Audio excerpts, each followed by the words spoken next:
ലോക പ്രശസ്ത archaeologist Padmashri K Muhammad സാറുമായിട്ടുള്ള അഭിമുഖത്തിൻ്റെ രണ്ടാം ഭാഗത്തിലേക്ക് എല്ലാവർക്കും സ്വാഗതം. ആർക്കിയോളജി എന്ന് പറയുമ്പോൾ ഇപ്പോൾ പെട്ടെന്ന് തന്നെ മനസ്സിലേക്ക് വരുന്ന ഒരു ക്വസ്റ്റ്യൻ എന്താ വെച്ചാൽ, കേരളത്തിൽ അത്ര ഒരു പോപ്പുലർ ആവാത്തൊരു ഡിപ്പാർട്ട്മെൻറ്റാണ് ആർക്കിയോളജി. പണ്ടത്തെ കാലത്ത്, അതായത് എനിക്ക് തോന്നുന്നു 1970കളിൽ സാർ കോഴിക്കോട് കൊടുവള്ളിയിലാണല്ലോ ജനിച്ചത്. അങ്ങനെ ഒരു സ്ഥലത്തൊക്കെ ജനിച്ച് ആ കാലഘട്ടത്തിൽ സാർ എങ്ങനെയാണ് ഒരു ആർക്കിയോളജി അല്ലെങ്കിൽ ആർക്കിയോളജിസ്റ്റ് ആവണം എന്നുള്ളൊരു ഡ്രീം സാർക്ക് വന്നത്? എങ്ങനെയാണ് സാർ അതിലേക്ക് എത്തിപ്പെട്ടത്? ഞാൻ അന്ന് കുറച്ച് നന്നായിട്ട് വായിക്കാറുണ്ടായിരുന്നു. എൻ്റെ ഗ്രാമത്തിൽ കൊടുവള്ളിയിൽ ഒരു ലൈബ്രറി ഉണ്ടായിരുന്നു. അപ്പോൾ അതിലെ 2-3 പുസ്തകങ്ങൾ എന്നെ വളരെയധികം ആകർഷിച്ചു. ശരി. ഒന്ന് നെഹ്റുവിൻ്റെ ഇന്ത്യയെ കണ്ടെത്തൽ, ഡിസ്കവറി ഓഫ് ഇന്ത്യ, മലയാള പരിഭാഷ മാതൃഭൂമിയുടേതുണ്ടായിരുന്നു.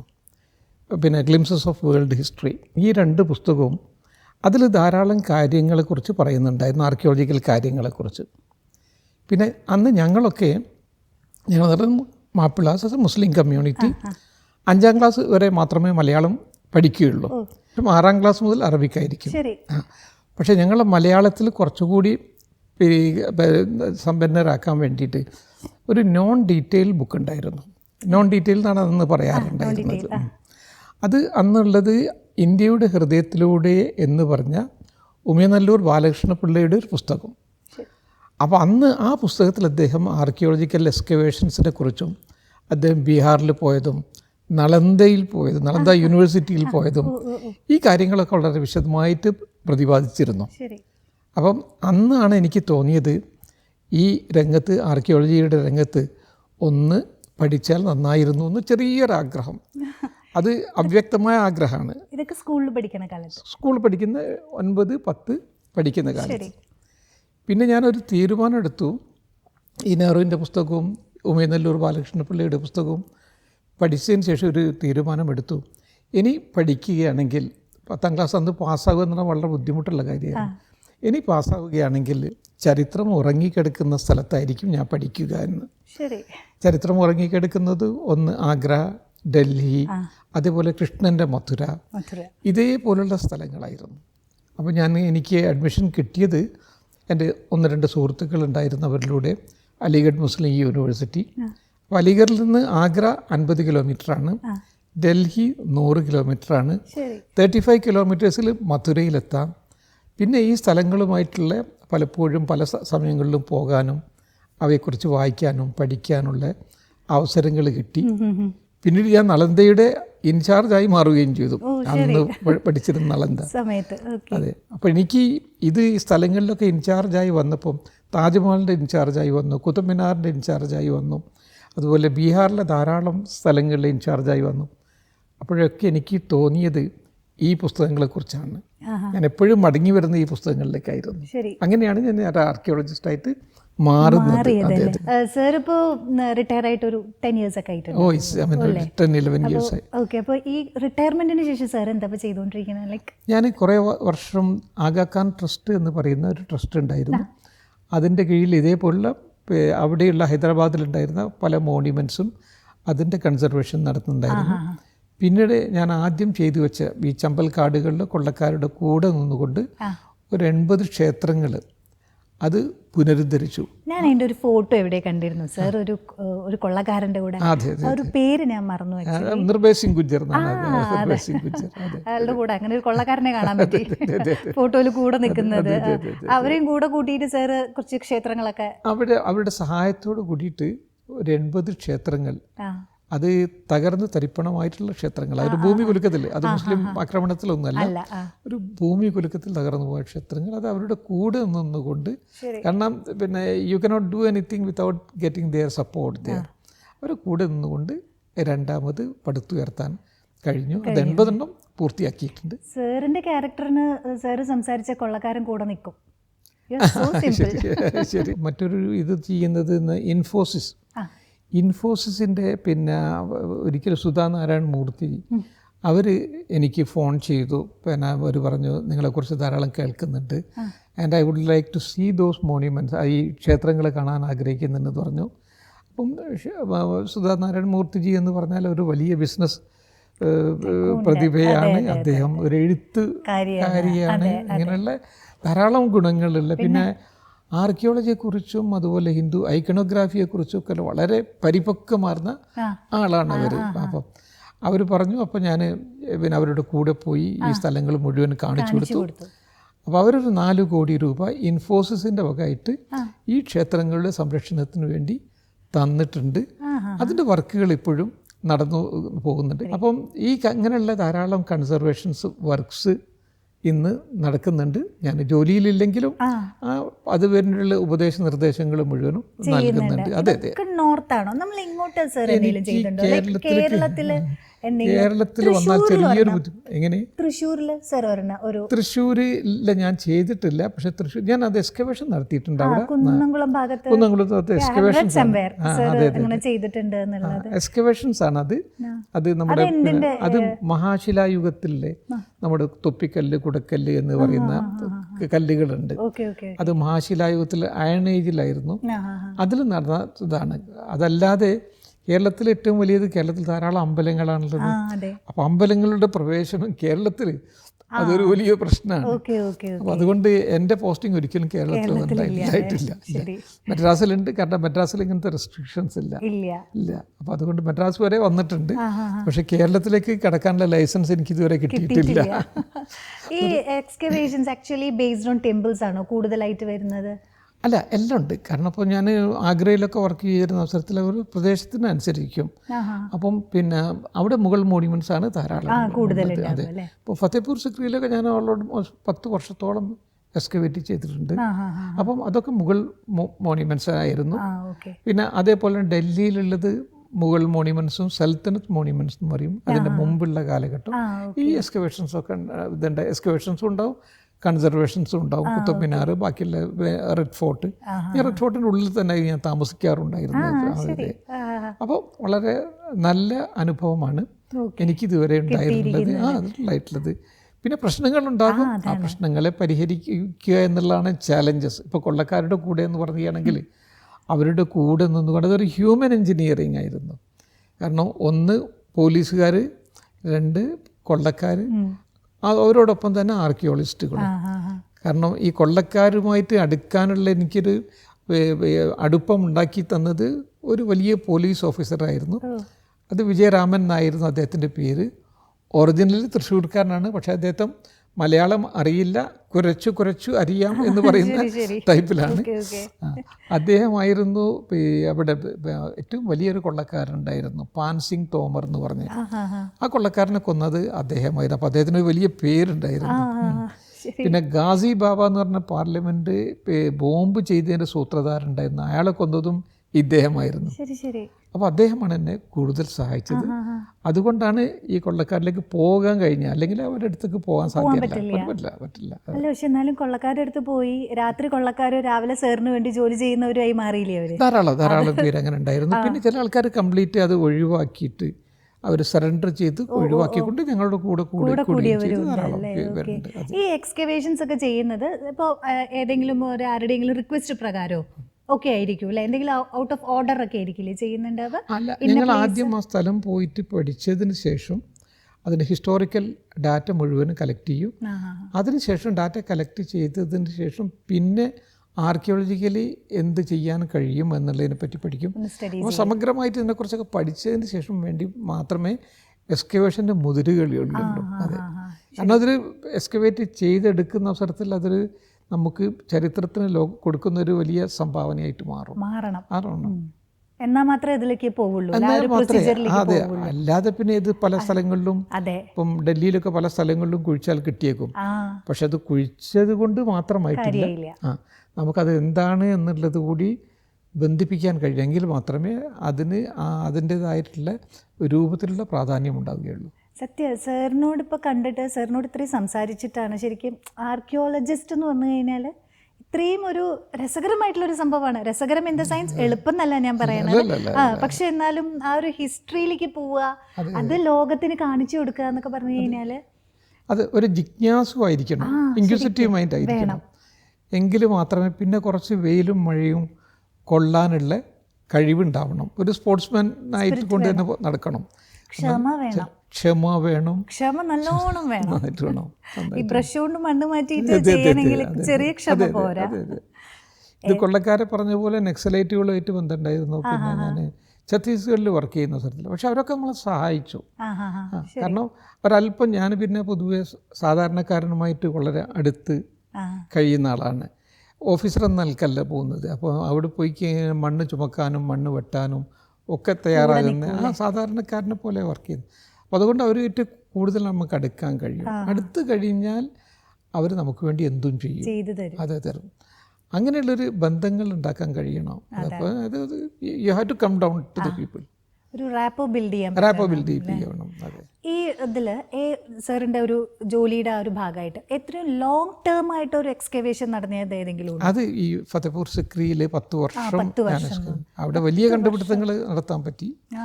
അത് ഞാൻ ഇർഫാൻ നബിയുമായിട്ട് ഒരു വലിയ ടഗ് ഓഫ് വാറും ഉണ്ടായിരുന്നു അന്ന്. കാരണം ഞാൻ കണ്ടുപിടിച്ചത് ഒരു വലിയ കണ്ടുപിടുത്തമായിരുന്നു. ഈ ഇബാദത്ത് ഖാന അക്ബർ എല്ലാ മതങ്ങളെയും ഒന്നിപ്പിക്കുകയാണ്, ദീനയിലായി സ്ഥാപിക്കുന്ന പുതിയൊരു മതം ഉണ്ടാക്കുന്നത്. അപ്പോൾ അതെവിടാണെന്നുള്ളത് എനിക്ക് കണ്ടുപിടിക്കാൻ കഴിഞ്ഞു. അദ്ദേഹത്തിന് ഒരിക്കലും സഹിക്കാൻ കഴിഞ്ഞില്ല. അതിനെ എല്ലാ രൂപത്തിലും തന്നെ ഉപദ്രവിച്ചു. പക്ഷെ ആ ഉപദ്രവങ്ങൾ മുഴുവനും എനിക്ക് അനുകൂലമായിട്ട് മാറ്റിയെടുക്കാൻ എനിക്ക് കഴിഞ്ഞതൊരു പക്ഷേ ഞാൻ ആ കാലത്ത് സെൽഫ് ഇമ്പ്രൂവ്മെൻറ്റ്സിൻ്റെ ധാരാളം പുസ്തകങ്ങൾ വായിക്കുകയായിരുന്നു. അന്ന് സെൽഫ് ഇമ്പ്രൂവ്മെൻറ്റ്സിൻ്റെ പുസ്തകം വന്ന് നമുക്ക് അധികമല്ല. ഒന്ന് പിന്നെ how to win friends and influence people എന്ന് പറഞ്ഞ ഡെയിൽ കാർണഗിയുടെ how to think and grow rich, അതെ അതെ അതെ, ഇങ്ങനെയുള്ള കുറച്ച് പുസ്തകങ്ങളേ ഉള്ളൂ. പക്ഷെ അത് എൻ്റെ പേഴ്സണാലിറ്റിയെ നന്നായിട്ട് ബാധിച്ചിട്ടുണ്ട്. എൻ്റെ മെരുക്കിയെടുക്കുകയും പിന്നെ ഫൈറ്റ് ചെയ്യാനുള്ള ഒരു ഫൈറ്റിംഗ് സ്പിരിറ്റ് തരികയും ഉണ്ടായി. അതുകൊണ്ടാണ് ഞാൻ അതിജീവിച്ചത്. അതല്ലെങ്കിൽ അലിഗറിലെ അദ്ദേഹം എന്നെ സസ്പെൻഡ് ചെയ്യുമായിരുന്നു. കുറേ ശ്രമിച്ചു, പക്ഷേ അതിനെ അതിജീവിക്കാൻ എനിക്ക് കഴിഞ്ഞു എന്നുള്ളതാണ് അത് പിന്നീട് സഹായകമായിട്ട് മാറുകയുണ്ടായി. ഈ കൊള്ളക്കാരുടെയും നക്സലൈറ്റ്സിൻ്റെയും ഒക്കെ കൂടെ വർക്ക് ചെയ്തപ്പോൾ അവരൊക്കെ നമ്മുടെ അനുകൂലികളായിരുന്നു. അതാണ് ഈ ബുക്സ് സാറിന്റെ ഒരു മേ ബി ഒരു ബെസ്റ്റ് ഫ്രണ്ട് എന്ന് പറയാം അല്ലേ? സാറിനെ മോൾഡ് ചെയ്യാൻ ഒരുപാട് ഹെൽപ്പ് ചെയ്ത സാധനം. ഇനീഷ്യൽ മാത്രമല്ല, ഒരു ത്രൂ ഔട്ട്. പിന്നെ ത്രൂ ഔട്ട് ഞാൻ ഇപ്പോഴും നല്ലൊരു പുസ്തക ശേഖരം ഒപ്പം കീപ്പപ്പ് ചെയ്യുന്ന ആളാണ്. അതെല്ലാം വായിക്കുമോ? ഇങ്ങനെ എല്ലാം വായിക്കും? എല്ലാം വായിക്കും. പരന്ന വായന. നോവൽസിൽ അധികം വായിക്കില്ല. നോവൽസ് വായിക്കേണ്ട കാലത്ത് ചെറുപ്പകാലമായിരുന്നല്ലോ.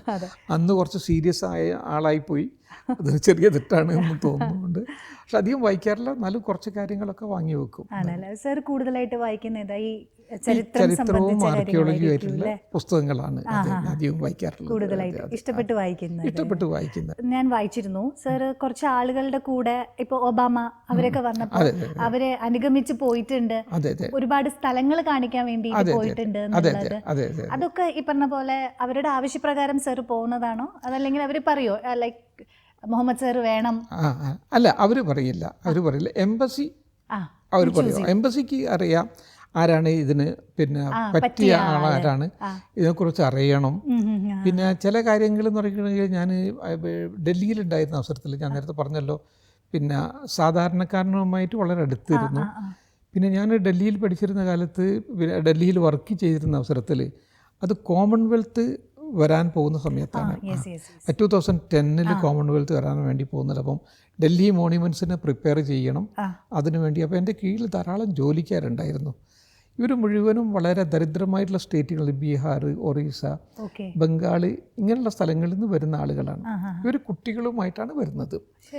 കുട്ടികൾ ചിലപ്പോൾ 2 വയസ്സുണ്ടാവും, ചിലപ്പോൾ 3 വയസ്സുണ്ടാവും. ചിലപ്പം കുട്ടികളെ ഒരു മാവിൻ്റെ ഒരു തൊട്ടിൽ വെച്ചിട്ട് അതിൽ വെക്കും.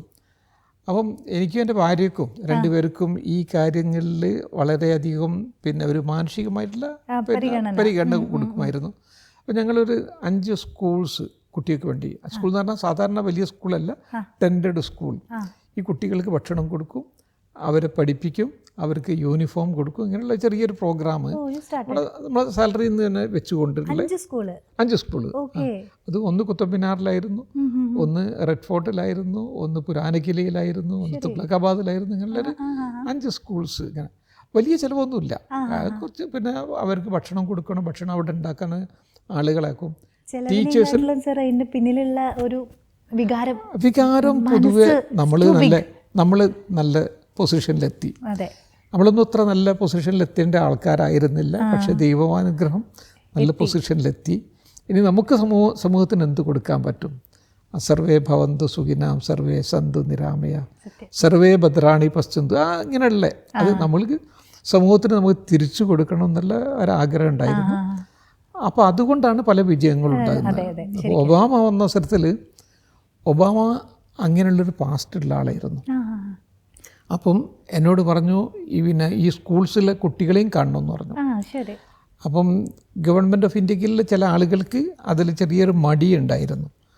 അപ്പം ഞാൻ ഉടനെ തന്നെ എംബസി അറിയിച്ചു, പിന്നെ അല്ല ഇങ്ങനെ ചെറിയൊരു മടിയുണ്ട്, no the president of America would like to meet those children എന്ന് പറഞ്ഞു. അപ്പോൾ പിന്നെ അങ്ങനെ കുട്ടികളെ കാണിച്ചു കൊടുത്തു, അവരുമായി സംസാരിച്ചു. അങ്ങനെ സംസാരിച്ചതിന് ശേഷം he was the happiest man when he met this children. കാരണം അദ്ദേഹത്തിൻ്റെ പഴയ അങ്ങനെ ചരിത്രം ഉണ്ടായിരുന്നു ഇന്തോനേഷ്യയിലോ അഖിലേന്ത്യയിലെ.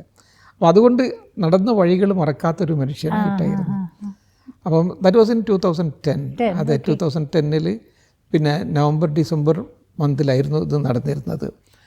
പിന്നീട് അദ്ദേഹം 2015 ഇന്ത്യയിൽ രണ്ടാമത് വന്നു. അപ്പം പിന്നെ by that time I had retired from the archaeological survey of India. പക്ഷേ എനിക്ക് ഫോൺ വന്ന എംബസിയിൽ നിന്ന്. There was a boy who had received him. ഒരു വിശാൽ എന്ന് പറഞ്ഞൊരു കുട്ടി ഉണ്ടായിരുന്നു. ആ കുട്ടിയായിരുന്നു ഇദ്ദേഹത്തെ ആദ്യത്തെ സ്വീകരിച്ചത്, ആദ്യമായിട്ട് 2010 വന്നേരം സ്വീകരിച്ചത്. അപ്പം അത് വന്ന അവസരത്തിൽ welcome Mrs and Mr Obama എന്ന് പറഞ്ഞുകൊണ്ട് ഈ കുട്ടി ഒരു നമ്മുടെ സ്ലമ്മിലുള്ളൊരു കുട്ടി അങ്ങനെ സംസാരിച്ച് അയാൾക്കും വലിയ അത്ഭുതം തോന്നി. വളരെ സ്മാർട്ടായിരുന്നു. വാട്ട് ഈസ് യുവർ നെയിം എന്ന് ചോദിച്ചു. അയാൾ ആ കുട്ടി പറഞ്ഞു മൈ നെയിം ഈസ് വിശാൽ എന്ന് പറഞ്ഞു. അപ്പം പിന്നെ അത് 2010. 2015 വന്ന അവസരത്തിൽ പിന്നെ രണ്ടാമത് അമേരിക്കൻ എംബസി എനിക്ക് ഫോൺ ചെയ്തു, American president is looking for Vishal. അപ്പോൾ ഞാൻ പറഞ്ഞു sir it's not possible to trace out. കാരണം ഞാൻ പിന്നെ ഇറങ്ങിയതിന് ശേഷം റിട്ടയർ ചെയ്തതിന് ശേഷം ആ സ്കൂൾ നടക്കുന്നില്ല. അപ്പോൾ കുട്ടികൾ എവിടെയാണെങ്കിലും അവർക്ക് ഇമെയിലില്ല, അവർക്ക് പിന്നെ മറ്റുള്ള മൊബൈലില്ല. പിന്നെ somehow you have to find them out. അപ്പോൾ ഞാൻ കുട്ടീൻ്റെ അച്ഛൻ്റെ പേര് രാംദാസ് ഉണ്ടായിരുന്നു, നമ്പർ എൻ്റെ കയ്യിലുണ്ടായിരുന്നു, കോണ്ടാക്ട് ചെയ്തു. അപ്പം അന്ന് ജസ്റ്റ് ഒരു പുഷ് നമ്മൾ കൊടുത്ത് ഈ കുട്ടി, അതേപോലെ ധാരാളം കുട്ടികളുണ്ട്, ഈ കുട്ടി അന്ന് സെൻറ്റ് കൊളംബസിലാണ് പഠിക്കുന്നത്. നമ്മൾ ചെറിയൊരു പുഷ് കൊടുത്തിട്ടായിരുന്നു. പിന്നെ they will make their own വേ. ഇങ്ങനെ നമ്മളൊക്കെ അന്ന് ചെറിയൊരു പുഷ് കൊടുത്ത ആൾക്കാർ ധാരാളം ഇങ്ങനെ നല്ല പൊസിഷനിൽ പിന്നെ ധാരാളം പൊസിഷനിൽ. അതെ അത് അതെ അതെ അതെ അതെ അതെ അല്ല അതൊക്കെ ഇങ്ങനെ നിങ്ങളെന്ന് പറഞ്ഞാൽ ചില ഭാഗ്യങ്ങളോ ചില പിന്നെ കിട്ടുന്നതാണ്. സാറിനെ പോലെയുള്ള ആളുകൾ അവരുടെ ഭാഗ്യമാണ്, ഞങ്ങളുടെ ഭാഗ്യമാണ്. രണ്ടുമാവാം. അല്ല എൻ്റെ വീട്ടിലും അങ്ങനെ ആയിരുന്നു. അപ്പോൾ ഞങ്ങളൊക്കെ പിന്നെ വീട്ടിൽ ഒരു മാസം, അതായത് ഞങ്ങൾ പ്രോഫറ്റ് മുഹമ്മദിൻ്റെ പേരുടെ ആ മാസങ്ങളിൽ ഒരു 100 കുട്ടികൾക്ക് കഞ്ഞി കൊടുക്കുക. അന്ന് കഞ്ഞി 60-കളിലാണ് ഞാൻ പറയുന്നത്, 1960 അങ്ങനെ അതെ അത് കൊടുക്കാറുണ്ട്. അപ്പോൾ അതൊക്കെ കണ്ടുകൊണ്ടാണ് ഞങ്ങൾ വളർന്നത്. അതുകൊണ്ടാണ് ചിലപ്പം അത് മനസ്സിലുണ്ടായിരിക്കും. അതാണ് പിന്നീട് പിന്നെ പ്രയോജനപ്പെട്ടത്. എന്നിട്ട് ആ വിശാലിനെ കാണാൻ പറ്റിയോ ഒബാമയ്ക്ക്? ഏത് കുട്ടി? പിന്നെ അതേ കണ്ടതെന്ന് പറഞ്ഞിരിക്കുകയാണെങ്കിൽ അത് ഇന്ത്യയിലെ എല്ലാ പ്രധാന ടാറ്റ ബിർള അവരെ കാണുന്നതിൻ്റെ, അതായത് 26 പിന്നെ ജനുവരി 26 പ്രോഗ്രാം എന്ന് പറയുന്നത് റിപ്പബ്ലിക് ഡേ പരേഡ്. നെക്സ്റ്റ് 27 ഈ ടാറ്റ ബിർള ആളുകളിലൊക്കെ കാണുന്നതിന് മുമ്പ് ഈ കുട്ടിയെയും ആണ് അദ്ദേഹം കണ്ടത്. രണ്ടുപേരും ലൈഫിൽ ഈ ഒരു സ്ഥലത്തെത്തി നിൽക്കുകയാണ് സാർ. അപ്പോൾ ഒരുപാട് കാര്യങ്ങൾ ചെയ്തു, ഒരുപാട് നല്ല നല്ല കാര്യങ്ങൾ ചെയ്തു. വെറും ഒരു ആർക്കിയോളജിസ്റ്റ് എന്നുള്ള ഒരു നിലയിലാണ് ഞാൻ സാറിനോട് സംസാരിക്കാൻ വന്നിരുന്നത്. പക്ഷെ അതിനേക്കാളുപരി ഒരു നല്ലൊരു മനുഷ്യനാണ് എന്നുള്ള ഒരു തിരിച്ചറിവ് ഇപ്പോൾ എനിക്ക് കിട്ടിയിരിക്കുകയാണ്. ശരിക്കും സാർക്ക് ഇനി എന്തെങ്കിലും അങ്ങനെ മനസ്സിൽ, അതായത് എനിക്കിത് ചെയ്യണം, ഇനി എനിക്ക് ഈ കാര്യം കൂടി ചെയ്യണം, അങ്ങനെ എന്തെങ്കിലും ഒരു സംഭവം ഉണ്ടോ മനസ്സിൽ? ഇനി പകുതിയായി പോയ ജീവിതത്തിൽ മുഴുമിക്കാൻ പറ്റാതെ പകുതിയായി കഴിഞ്ഞത് ഈ ബട്ടേശ്വരിൽ എന്ന് പറഞ്ഞ് നടക്കുന്ന സ്ഥലത്തുള്ള ക്ഷേത്രങ്ങളാണ്. അവിടെ എനിക്ക് പിന്നെ പൂർത്തിയാക്കാൻ കഴിഞ്ഞ് 80 ക്ഷേത്രങ്ങൾ പൂർത്തിയാക്കാൻ കഴിഞ്ഞു. പക്ഷേ 120 ക്ഷേത്രങ്ങൾ ഇനിയും ബാക്കിയുണ്ട്. അപ്പം അത് മുഴുവനും പൂർത്തിയാക്കണം. കാരണം അവിടെ എന്ന് പറഞ്ഞിട്ടാണെങ്കിൽ ഇത് മാത്രമല്ല, ഒന്ന് ദാരിദ്ര്യം ധാരാളമുള്ള സ്ഥലമാണ്. അതുകൊണ്ടാണ് ഈ കൊള്ളക്കാരൊക്കെ വളരുന്നത്. അപ്പോൾ എനിക്ക് പലപ്പോഴും ഈ കൊള്ളക്കാരെ മാറ്റാനും അതവർക്ക് ജോലി കൊടുക്കാനും കഴിഞ്ഞിരുന്നു. ഇപ്പോഴും ഈ കൊള്ളക്കാരൻ്റെ അവിടെ ജോലി ചെയ്യുന്നുണ്ട്. അപ്പോൾ ഇങ്ങനെയുള്ള കുറേ വർക്കുകൾ നമുക്ക് വെറും വർക്കുകൾ മാത്രമല്ല, ആ, ഇതൊക്കെ ജനങ്ങളെ മാറ്റാനുള്ള ഒരു ഉപാധിയും മാർഗവും കൂടിയാണ്. ശരിക്കും. അപ്പോൾ ഞാൻ സാധാരണ പറയാറുള്ളത്, ഒരു ഗവൺമെൻറ് ഉദ്യോഗസ്ഥൻ എന്ന് പറഞ്ഞാൽ ശരിക്കും ഒരു എഫിഷ്യൻ്റായിട്ടുള്ള ഗവൺമെൻറ് ഉദ്യോഗസ്ഥനാകുന്നതോടൊപ്പം തന്നെ കുറേ സോഷ്യൽ സെൻസിറ്റിവിറ്റി ഉണ്ടാവണം. നമ്മുടെ കീഴെ ഉള്ള ആളുകൾ, സത്യം. അവരെ നമുക്ക് എങ്ങനെ ഉദ്ധരിക്കാൻ കഴിയും. ഇപ്പോൾ നമുക്ക് ദൈവാനുഗ്രഹത്താൽ നമ്മൾ നല്ല പൊസിഷനിൽ എത്തിക്കഴിഞ്ഞു. പക്ഷേ ഇതെങ്ങനെ മറ്റുള്ളവർക്ക് നമുക്ക് നൽകാൻ കഴിയും, എങ്ങനെ അവരെ ഉദ്ധരിക്കാൻ കഴിയും എന്നുള്ളൊരു സോഷ്യൽ സെൻസിറ്റിവിറ്റിയും ഒരു കമ്മിറ്റ്മെൻറ്റ് ടു ദ വർക്കും, ഈ രണ്ടും കൂടി യോജിച്ചാൽ മാത്രമേ പല കാര്യങ്ങളിലും നമുക്ക് നല്ലൊരു ഗവൺമെൻറ് ഉദ്യോഗസ്ഥനായിട്ട് വിരമിക്കാൻ കഴിയൂ എന്നാണ് എനിക്ക് തോന്നുന്നത്. ഇത് പലപ്പോഴും നമ്മളെ പാഠ്യപദ്ധതിയുടെ ഭാഗമല്ല. നമ്മൾ ചിലപ്പോൾ കോമ്പറ്റീഷനിൽ ചിലപ്പോൾ നമ്മൾ പറയും നന്നായിട്ട് പഠിക്കുന്ന ആളായിരിക്കും, നന്നായിട്ട് പഠിക്കുക, നല്ല എഫിഷ്യൻ്റ് ആവുക, ഗവൺമെൻറ് ഉദ്യോഗസ്ഥൻ തന്നെ എഫിഷ്യൻ്റ് ആവുക. പക്ഷേ അതോടൊപ്പം തന്നെ ഒരു സോഷ്യൽ സെൻസിറ്റിവിറ്റി ഉണ്ടെങ്കിൽ നമുക്ക് പല കാര്യങ്ങളും ചെയ്യാൻ കഴിയും. ശരിക്കും സമയം പോയത് അറിഞ്ഞില്ല. ഒരു വലിയൊരു വ്യക്തിത്വത്തിൻ്റെ ഉടമയാണ് സർ. അപ്പോൾ ഒരുപാട് നല്ല കാര്യങ്ങൾ സാറിലൂടെ ചെയ്യാനായിട്ടും ഒരുപാട് പേർക്ക് സാറിൻ്റെ സഹായം കിട്ടാനായിട്ടും ഉണ്ട്. അതിനെല്ലാം ദൈവം സാറിനെ അനുഗ്രഹിക്കട്ടെ എന്ന് പറഞ്ഞുകൊണ്ട് ഇത്രയും നേരം ഞങ്ങളുടെ കൂടെ ഇരുന്നതിനും സാർക്ക് വളരെയധികം നന്ദി. Thank you so much sir.